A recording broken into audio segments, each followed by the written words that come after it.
अस्सलाम वालेकुम, आप देख रहे हैं GNN। मैं हूं ज़ैनुल हसन। मैं हूं सादिया सरवर। हेडलाइंस आपने जानी, बुलेटिन का बाकायदा आगाज करते हैं। तहरीक इंसाफ के इंट्रा पार्टी इंतखाबात का बाज़ाब्ता शेड्यूल जारी कर दिया गया। तहरीक इंसाफ के इंट्रा पार्टी इंतखाबात 5 फरवरी बरोज सोमवार मुनक्किद करवाए जाएंगे। तहरीक इंसाफ के federal election commissioner Rauf Hasan की जानिब से इंट्रा पार्टी इंतखाबात का शेड्यूल जारी किया गया। इसी हवाले से तफसीलात हासिल करेंगे। आतिफ भट्ट हमारे साथ मौजूद हैं। आतिफ, एक मरतबा फिर से शेड्यूल जारी किया गया है, इंट्रा पार्टी इंतखाबात कराए जाएंगे 5 फरवरी को तहरीक इंसाफ की जानिब से। जी, पाकिस्तान तहरीक इंसाफ ने इंट्रा पार्टी इंतखाबात का बाज़ाब्ता शेड्यूल जारी कर दिया है। 5 फरवरी को इंट्रा पार्टी इलेक्शन जो है वो मुनक्कद कराए जाएंगे। ये तहरीक इंसाफ की जानिब से ऐलान किया गया है। फेडरल इलेक्शन राउफ हसन की जानिब से इंट्रा पार्टी इंतखाबात। ठीक है आतिफ भट्ट, बहुत शुक्रिया तफसीलात से आगाह करने के लिए।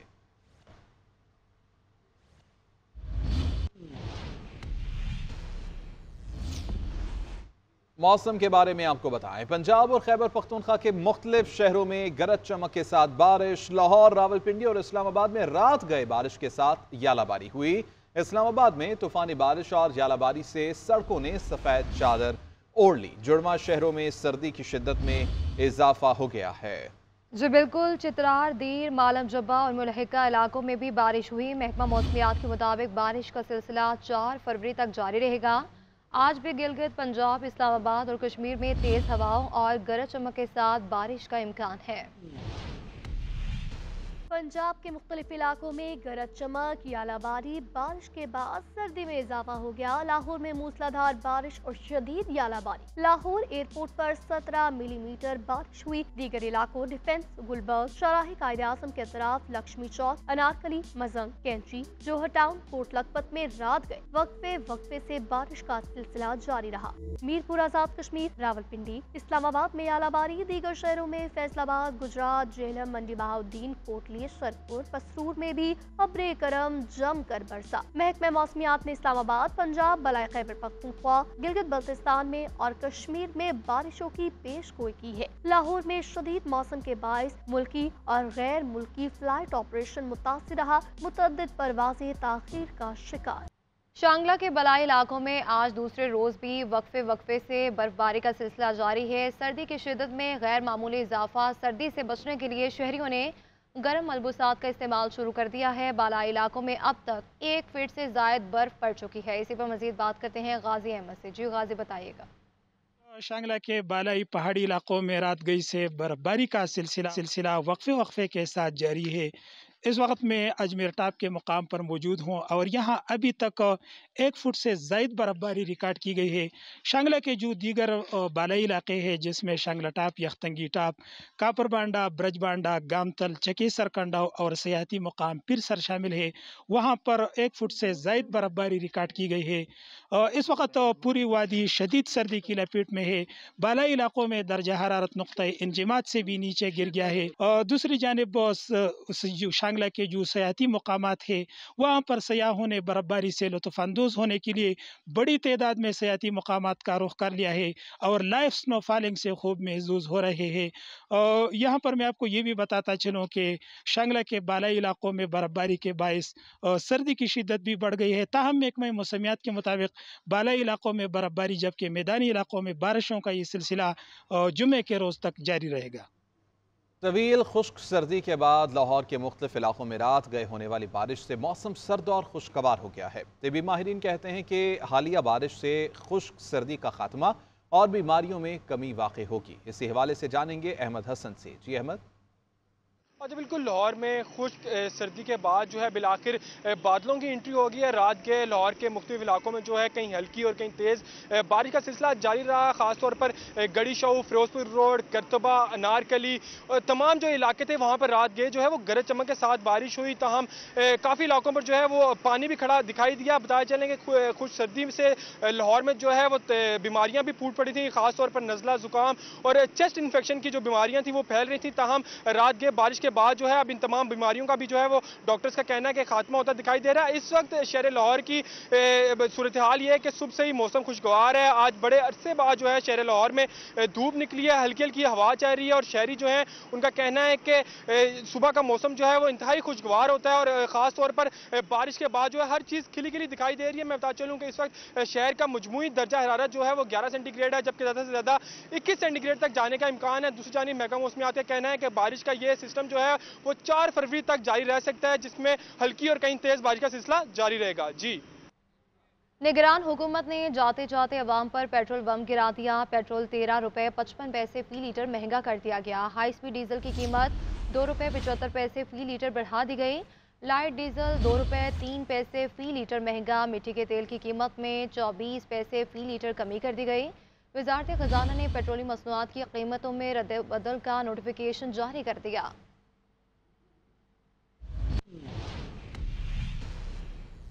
चंद माह की रिलीफ के बाद दोबारा तकलीफ। निगरान हुकूमत ने जाते जाते पेट्रोलियम मसनूआत की कीमतें बढ़ा दी। आवाम ने सर पकड़ लिए। पेट्रोल 13 रुपये 55 पैसे फी लीटर महंगा हो गया। पेट्रोल की नई कीमत 272 रुपये 89 पैसे मुकर्रर कर दी गई। हाई स्पीड डीजल की कीमत 2 रुपये 75 पैसे फी लीटर बढ़ा दी गई, जिसके बाद हाई स्पीड डीजल की नई कीमत 278 रुपये 96 पैसे। लाइट डीजल भी 2 रुपये 3 पैसे फी लीटर महंगा हुआ, मगर मट्टी के तेल की कीमत में 24 पैसे फी लीटर कमी की गई। महंगाई के सताए अवाम पेट्रोलियम मसनूआत कीमतों पर सरापा एहतजाज है। इससे कबल ओगरा ने LPG की कीमत में इजाफा किया। 1 रुपये 16 पैसे LPG की फी किलो कीमत 257 रुपये 59 पैसे मुकर्रर की गई। नाज़रीन, निगरान हुकूमत के इस फैसले पर अवाम का शदीद रद्द अमल आ गया है। शहरियों ने पेट्रोलियम मसनूआत की कीमतों में इजाफे को यकसर मुस्तरद कर दिया है। कहते हैं कि पेट्रोल की कीमत में एक बार फिर से इजाफा होना निगरान हुकूमत की नाकामी है।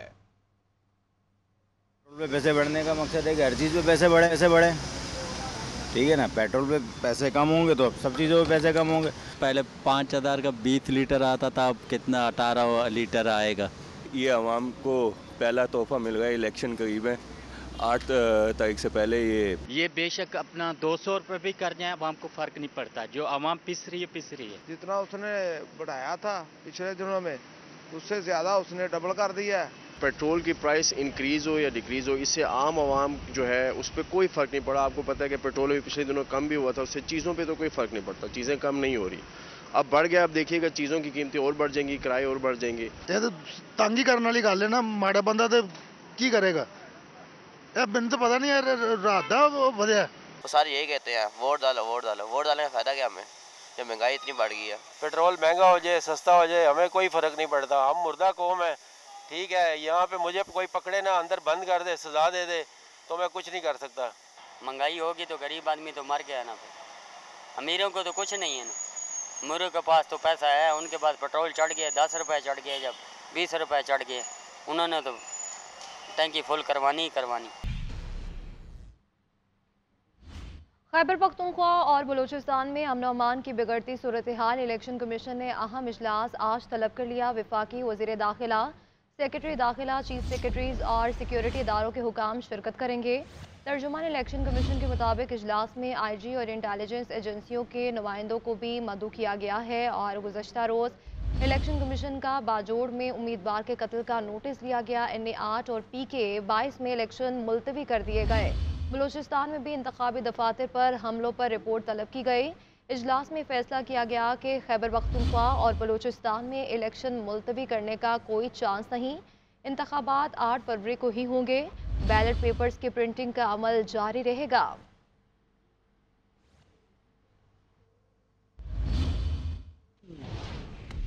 मुस्लिम लीग नून की इंतखाबी मुहिम जोरों शोर से जारी है। पार्टी कायदीन जल्द से जुलूसों और रैलियों में मसरूफ हैं। मुस्लिम लीग नून के आज सवात में सियासी क़ुव्वत का मुजाहरा किया जाएगा।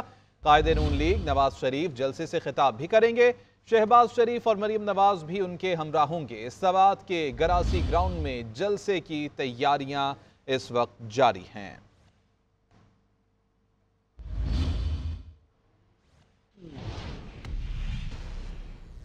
पीपल्स पार्टी की क़यादत आज बलूचिस्तान और सिंध में जियालों का लहू गरमाएगी। Chairman People's Party Bilawal Bhutto Zardari आज खुजदार में इंतखाबी जलसे से खिताब करेंगे। जलसागाह में तैयारियां जारी हैं। आसिफा भुट्टो आज सांगड़ में इंतखाबी रैली की क़यादत करेंगी।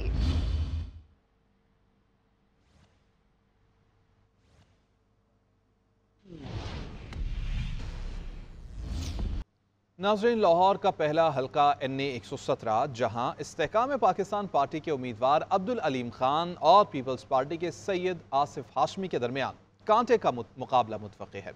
हमारे नुमाइंदा आकिब कुरैशी इस वक्त सैयद आसिफ हाशमी के साथ बातचीत कर रहे हैं। आकिब, बताइएगा क्या तैयारियां हैं पीपल्स पार्टी के इस हल्के से?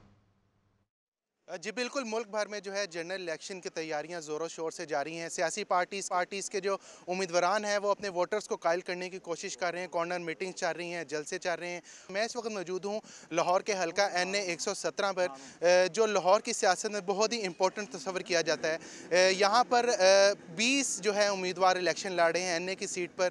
इस वक्त हमारे साथ मौजूद हैं पाकिस्तान पीपल पार्टी के हल्का NA 117 से उम्मीदवार सैयद आसिफ हाशमी। उनसे बात करते हैं कि उनकी कैंपेन इस हल्के से कैसी जा रही है और वो कितने पुरुमीद हैं कि यहाँ से जो है पाकिस्तान पीपल पार्टी के लिए सीट निकालने में कामयाब होंगे।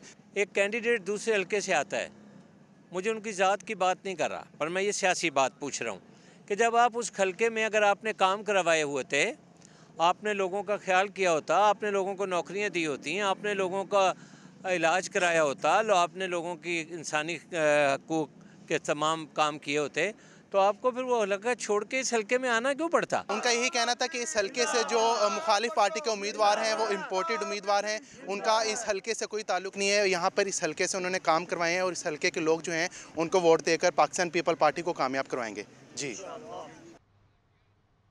आम इंतखाबात के लिए पंजाब में तालीमी इदारे 6 से 9 फरवरी तक बंद रखने का फैसला किया गया है और निगरान वज़ीर आला पंजाब मोहसिन नकवी का कहना है कि तमाम निजी और सरकारी स्कूल, कॉलेजेस और यूनिवर्सिटियों में छुट्टियां होंगी। 3 फरवरी तक स्कूलों में औकात-ए-कार सुबह 9:30 बजे से ही होंगे। 4 फरवरी से स्कूलों के औकात-ए-कार मामूल के मुताबिक होंगे। तालीमी इदारों में तदरीसी अमल का दोबारा से आगाज 12 फरवरी से होगा।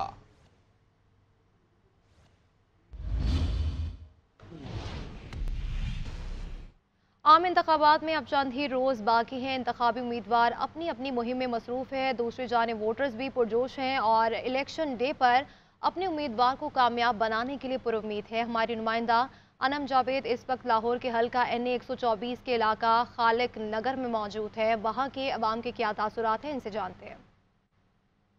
जी बिल्कुल, मैं इस वक्त कौमी असम्बली के हल्का NA 124 में मौजूद हूँ, जहाँ एक जानिब मुस्लिम लीग नून के राना मुबशिर इकबाल और दूसरी जानिब PTI के ज़मीर अहमद झेटू के दरमियान कांटेदार मुकाबला मुतवक्के है। यहाँ के लोगों की ज़बानी जानते हैं कि उनके इलाके के क्या मसले मसाइल हैं और 2024 के इलेक्शन से उनकी क्या उम्मीदें वाबस्ता है। जी बताइएगा कि इलेक्शन से क्या उम्मीदें वाबस्ता है आपकी? इलेक्शन से हमारी उम्मीदें यही है कि हमारा पहले कोई काम हो जाए। ये गलियाँ शड़ियों का ये जो टूटी फूटी हुई हैं, बारिश पड़ती है, कीचड़ वगैरह जाता है घरों तक, बच्चे बाहर निकलते हैं, स्कूल जाते हैं, तंग होते हैं, जो कुछ भी हो जाता है। लेकिन हमारी यही उम्मीद है कि बिलावल भुट्टो आ चुके हैं यहाँ पे पाकिस्तान में और हमें फुल उम्मीद है कि बेनज़ीर जिंदाबाद होगी। ये कहते हैं कि नवाज शरीफ जीत गया, कैसे जीत गया मुझे बताएं, ये क्या मिले हुए हैं? मसले मसाइल तो खालिक नगर जहानाबाद में बहुत सारे थे, जिसमें से भाई कह रहे बिलावल साहब का, और बिलावल साहब तकरीबन मेरा ख्याल है 9 सालों में जब से उनकी हुकूमत गई एक दिन भी यहाँ नहीं आए, ना कोई उनका नुमाइंदा आया और ना ही बेनज़ीर का कोई नुमाइंदा आया। लेकिन हाँ, नून लीग के नुमाइंदे यहाँ पर तब से हैं जब से वो पैदा हुए और यहीं के हैं और यहाँ के सारे मसले मसाइल उन्होंने हल किए। यहाँ पर चला नहीं जाता था, तो आज आप यहाँ पर घुमाएं कैमरा तो आपको रोड ही रोड नज़र आएंगे, सिवाय तकरीबन 3000 फैमिलियाँ यहाँ पर रहती हैं। हमारी तरफ से जो भी जीते, हम जिसको भी जिताएंगे ना, वो हमारा काम कर, जिस तरह हमारे बहुत से मसले मसाइल हैं, ठीक है, जिस तरह सीवरेज नहीं है, सड़कें हैं, पानी बहुत गंदा है, बच्चे बीमार हो रहे हैं, बहुत से काम है, ठीक है। हमें जो भी हमें नुमाइंदा मिले, ठीक है, वो हमारा काम करें। जी आप क्या कहना चाहेंगे 2024 के इलेक्शन के हवाले से? 2024 के इलेक्शन के हवाले से ਅਸੀਂ ਇਹ ਕਹਿਣਾ ਚਾਹਾਂਗੇ ਕਿ ਜਿਹੜੇ ਕੰਮ ਅਸੀਂ ਕਰਵਾ ਚੁੱਕੇ ਨੇ ਨੂਨ ਲੀਗ ਵਾਲੇ, ਉਹ ਕੋਈ ਵੀ ਨਹੀਂ ਕਰਵਾਏਗਾ। ਕਿ ਜਿਹੜੇ ਕੰਮ ਇੱਥੇ ਹੋ ਚੁੱਕੇ ਨੇ, ਇਸ ਗਲੀਆਂ ਦੇ ਵਿੱਚ ਇੰਨਾ ਸੀ ਕਿ ਲੋਕ ਨਾ ਟਰਾਲੀ ਨਾ ਟਰੈਕਟਰ ਪੈਦਲ ਤਿਕਣਾ ਲੋਕ ਨਹੀਂ ਸੀ ਲੰਘ ਰਹੇ। ਇਸ ਟਾਈਮ ਜਿਹੜਾ ਨਾ ਸਾਰਾ ਸੀਵਰੇਜ कुछ रह गया है, कुछ मुकम्मल हो गया है। जी, इतने शिकवे शिकायतों के बावजूद इनकी उम्मीदें यहीं पे वाबस्ता हैं कि जो भी पार्टी 2024 के इलेक्शन जीतेगी वो इनके मसाइल पर ज़रूर गौर करेगी। जी, निगरान वज़ीर आला पंजाब मोहसिन नकवी की ज़ेरे सदारत पंजाब काबीना का 38वां इजलास हुआ। सूबाई काबीना ने 3 MPO के नफाज में 3 माह की तौसीक की तजवीज़ को मुस्तरद कर दिया है। मोहसिन नकवी कहते हैं कि 8 फरवरी को गैर जानिबदाराना और आज़ादाना इलेक्शन के इनेकाद को यकीनी बनाया जाएगा। निगरान वज़ीर आला पंजाब मोहसिन नकवी की ज़ेरे सदारत पंजाब काबीना का 38वां इजलास हुआ। सूबाई काबीना ने 3 MPO के नफाज में 3 माह की तौसीक की तजवीज़ को मुस्तरद कर दिया है। मोहसिन नकवी का कहना था कि 8 फरवरी को गैर जानिबदाराना और आज़ादाना इलेक्शन के इनेकाद को यकीनी बनाया जाएगा। मोहसिन नकवी ने यह भी कहा कि किसी भी जमात के उम्मीदवार को इंतखाबी मुहिम का पूरा हक हासिल है। इलेक्शन कमीशन का बलूचिस्तान और खैबर पख्तूनख्वा के बाज़ इलाकों में बैलेट पेपर्स की फ़ज़ाई रास्ते से तरसील करने का फैसला किया गया है और बलूचिस्तान के अजला गवादर, पंजकोर, कीच और खारान, जबकि खैबर पख्तूनख्वा के इलाकों बाजोड़ और कुरम में बैलेट पेपर्स फ़ज़ाई रास्ते से पहुँचाए जाएंगे। आपको अपडेट करें, इलेक्शन कमीशन का बलूचिस्तान और खैबर पख्तूनख्वा के बाज़ इलाकों में बैलेट पेपर्स की फ़ज़ाई रास्ते से तरसील करने का फैसला किया गया। इसी पर मज़ीद बात करते हैं आतिफ भट्ट से। जी आतिफ, कहिएगा। जी, इलेक्शन कमीशन ने बलूचिस्तान और खैबर पख्तूनख्वा के बाद इलाकों में बैलेट पेपर्स की फ़ज़ाई रास्ते से तरसील शुरू कर दी है।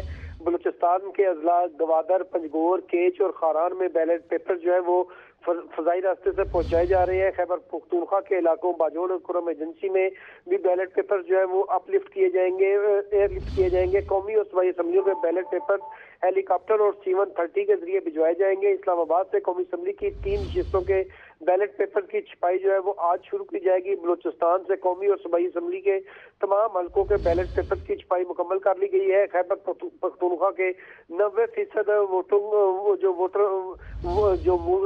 बैलेट पेपर की तबाद जो है वो मुकम्मल हो चुकी है। पंजाब के 90 और सिंध के 70% बैलेट पेपर की छपाई मुकम्मल हो गई है। कराची में 1 और इस्लामाबाद में 2 सरकारी प्रिंटिंग प्रेसेस के जरिए जो है वो बैलेट पेपर छापे जा रहे हैं। सुबह को बैलेट पेपर की फराहमी जो है वो शुरू कर दी गई है और इलेक्शन कमीशन के पास 2170 टन जो खसूसी वाटरमार्क कागज था वो इस वक्त मुकम्मल हो गया है और इलेक्शन कमीशन के पास अब किसी भी हल्के में दोबारा प्रिंटिंग के लिए कागज मौजूद नहीं है। ठीक है आतिफ, बहुत शुक्रिया। कराची का रुख करेंगे, जहां पर डीजी रेंजर्स की ज़ेरे सदारत आला सतह का इजलास मुनक़िद हुआ है। इजलास में शहर के अमन अमान के अलावा इलेक्शन के इंतजाम का जायजा लिया गया है। इजलास में फ्लैग मार्च और स्नैप चेकिंग को मजीद मुअस्सर बनाने का फैसला भी किया गया है। कराची में डीजी रेंजर्स की ज़ेरे सदारत आला सतह का इजलास मुनक़िद हुआ। तफसीलात हासिल कर लेंगे, आतिफ अली हमारे साथ मौजूद हैं। आतिफ, बताइएगा क्या फैसले हुए हैं इस इजलास में? हाँ जी, देखें, आम इंतखाबात के हवाले से सिक्योरिटी के इंतजाम जो हैं सख्त किए जा रहे हैं। इस हवाले से headquarter Pakistan rangers Sindh में DG rangers Sindh major general Azhar Waqas की ज़ेरे सदारत जो एक आला सतह इजलास मुनक्किद किया गया। इजलास में कराची शहर के अमन अमान की सूरत हाल बिलखुसूस आम इंतखाबात के इंतजाम का खुसूसी जायजा लिया गया है। इजलास में IG पुलिस, सूबाई election commissioner Sindh, additional IG समेत पुलिस रेंजर्स और 7 इदारों के आला अफसरान ने शिरकत की है। इजलास के दौरान कानून नाफिज करने वाले इदारों ने सूबे भर में जनरल इलेक्शन के दौरान सिक्योरिटी को यकीनी बनाने के लिए किए जाने वाले इकदाम का तफसीली जायजा लिया गया। इस हवाले से किए गए लाएअमल की मंजूरी भी दी गई है, जबकि इजलास में फैसला किया गया कि रेंजर्स और पुलिस की जानिब से आम इंतखाबात के दौरान मुश्तरका फ्लैग मार्च और स्नैप चेकिंग के अमल को मजीद मौसर बनाया जाएगा ताकि दाखिली और खारजी रास्तों की सिक्योरिटी को यकीनी बनाया जा सके। दाखिली और खारजी रास्तों की सिक्योरिटी को बेहतर बनाया जाएगा। बहुत शुक्रिया तमाम तफसीलात के लिए आतिफ। महकमा सयाहत सिंध और निजी लैब की जानिब से क्लिफ्टन खवातीन की मोटर बाइक रैली का इनेकाद किया गया। राइडर्स ने दरगाह अब्दुल्ला शाह गाजी से महकमा सयाहत सिंध तक का फासला तय किया। सोनिया खानजादा की रिपोर्ट देखिए। कराची की खवातीन को बाइख्तियार बनाने के लिए महकमा सयाहत सिंध की काविश। निजी लेबॉर्ट्री की इश्तराक से क्लिफ्टन के मकाम पर खवातीन की मोटर बाइक रैली का इनेकाद किया गया, जिसमें कराची के मुख्तलिफ इलाकों से हर उम्र की खवातीन शरीक हुई। रैली में शरीक खवातीन पुरजोश दिखाई दी। इनका कहना था कि तरक्की करते दौर में खवातीन किसी से पीछे नहीं। तो बाइक राइड करके अब खवातीन अपने काम खुद कर लेती हैं, अब मोहताज नहीं बैठी रहती हैं अपने अपने घरों में, अब बाइख्तियार हो गई हैं, हम खुद मुख्तार हो गए, हम अपने काम खुद करते हैं। तो यही मैसेज देना चाहूँगी जो लड़कियाँ कॉलेज जाती है, यूनिवर्सिटी जाती है, उनको बहुत प्रॉब्लम होती है जाने में, तो उनके लिए ये बहुत बेनिफिट है कि वो बाइक चलाना सीखें। वजीर सयाहत अरशद वली मोहम्मद का कहना था कि इस रैली का मकसद खवातीन को बाइख्तियार बनाना है। इस तरह की चीज़ें हम जो हो रही हैं रैलीज़ और एक्टिविटीज़, उनको हम चाह रहे हैं कि सपोर्ट करें और एक दुनिया को ये मैसेज जाए कि जी यहाँ पाकिस्तान के अंदर खवातीन को हम इसी तरह सपोर्ट करते हैं और करते रहेंगे इंशाल्लाह। खुद एतमादी का जज्बा बेदार करती रैली दरगाह अब्दुल्ला शाह गाजी के मज़ार से शुरू होकर महकमा सयाहत सिंध के दफ्तर पर इख्तिताम पजीर हुई। कैमरामैन शाकिर सुलेमान के साथ सोनिया खानजादा, GNN कराची। अहम खबर आप तक पहुंचाएंगे। साइफर केस का तफसीली फैसला जारी कर दिया गया है। साइफर केस का तफसीली फैसला 77 सफ़ात पर मुश्तमिल है। फैसले में यह तहरीर किया गया है कि साइफर के मामले से दीगर ममालिक के साथ ताल्लुकात पर असर पड़ा। इसी हवाले से मजीद जानेंगे। ब्यूरो चीफ इस्लामाबाद मियां शाहिद हमारे साथ मौजूद हैं। मियां शाहिद, बताइएगा 77 सफ़ात का ये फैसला, क्या लिखा गया है इस फैसले में? देखिए, अहम फैसले के अहम निकात जो है वो सामने आए हैं। जो साइफर केस का तफसीली फैसला जारी कर दिया गया है। जज अबुल रुकनैन ने तफसीली फैसला जारी किया है और रावलपिंडी की साइफर अदालत जो है, जो खुसूसी अदालत का स्टेटस उसको दिया गया था, उसने ये फैसला जारी किया है। उसमें कहा गया है कि बानी PTI ने साइफर वजारत खारजा को वापस नहीं भेजा और साइफर के मामले में दीगर ममालिक के साथ ताल्लुकात पर बुरा असर पड़ा, जिससे दुश्मनों को फायदा हुआ। समाज के दौरान वकला सफाई गैर संजीदा दिखाई दिए। 17 माह की तहकीकात से साबित हुआ है कि साइफर केस ताखीर से दायर नहीं किया गया था और जो गवाहान पेश हुए थे उन्होंने गवाही दी, लेकिन उनका जिरा नहीं की गई और जो उन्होंने गवाही दी उसके मुताबिक अगर देखा जाए तो साइफर के मामले में बानी PTI जो है वो इसमें गिल्टी करार पाते हैं, कसूरवार करार पाते हैं और उन्होंने कहा कि साइफर गुम करने का मामला है वो भी एक वजीर आज़म की शायान शान नहीं है। और इस मामले में तफसीली फैसला जो है उसके अहम निकात जो है वो सामने आए हैं। उसमें ये कहा गया है कि साइफर केस से जो पाकिस्तान के ताल्लुकात हैं दीगर ममालिक से वो खराब हुए और दुश्मनों ने उससे फ़ायदा उठाया। जी मियां शाहिद, बहुत शुक्रिया आपका।